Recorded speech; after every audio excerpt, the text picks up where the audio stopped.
بسم اللہ الرحمن الرحیم، الحمد للہ وحدہ والصلاة والسلام علی من لا نبی بعدہ، اما بعد۔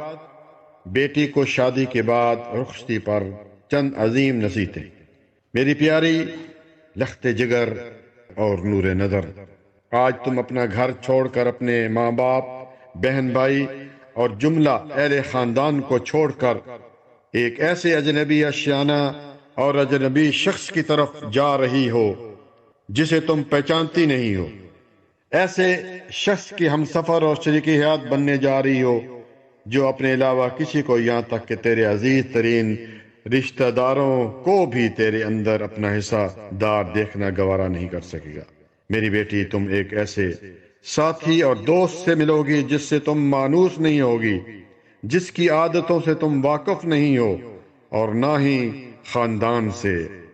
میری لخت جگر، ایک نئی زندگی کی ڈگر پر تیرے قدم اٹھنے والے ہیں، ایک ایسی زندگی جہاں تیرے ماں یا تیرے باپ کا گزر نہیں، نہ تیرے کسی بھائی یا بہن کا ٹھکانہ ہے۔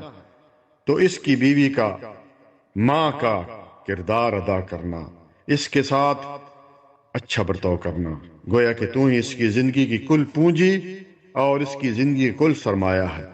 ویسے اسے بھی بخوبی اس بات کا احساس ہے کہ اس نے صرف تیرے لیے اپنے والدین اور اپنے خاندان کو چھوڑا۔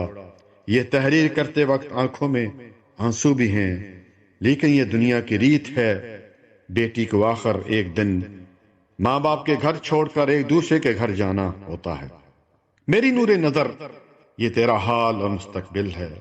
اپنے شوہر سے ٹوٹ کر محبت کرنا اور اسی کے لیے زندہ رہنا اور اسی کے ساتھ ساتھ رہنے میں اپنی زندگی کو خوشی سمجھنا، یہ تیرا مشترکہ خاندان ہے جس کے بنانے اور تعمیر کرنے میں تو اور تیرا شوہر دونوں شریک حیات ہیں۔ میری پیاری بیٹی، شوہر کے ماں باپ، بھائی اور بہنوں کا احترام کرنا اور ان کے ساتھ اچھا برتاؤ کرنا۔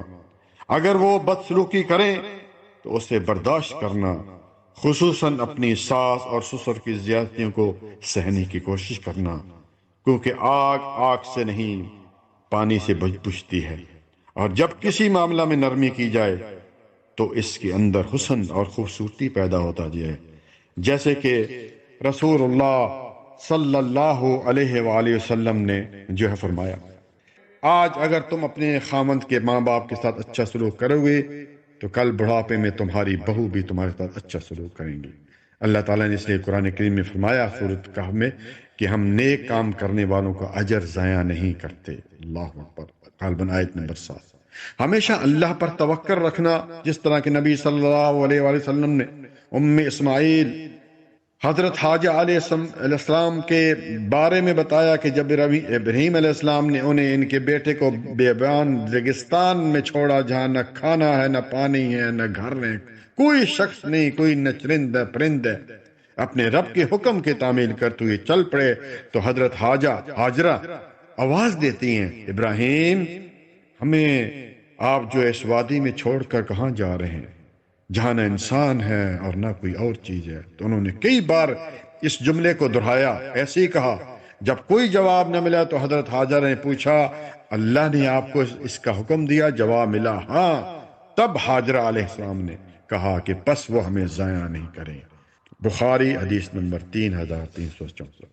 پیاری بیٹی، آخری بات، اپنے آپ کو شرک سے بچائے رکھنا، توحید پر زندگی گزارنا، نماز کی پابندی کرنا، اپنی اولاد کی دینی تعلیم و تربیت کرنا، ہمارے جانے کے بعد ہمارے لیے مغفرت کی دعا کرنا۔ جزاک اللہ خیرا، بارک اللہ فیک۔ السلام علیکم ورحمۃ اللہ وبرکاتہ۔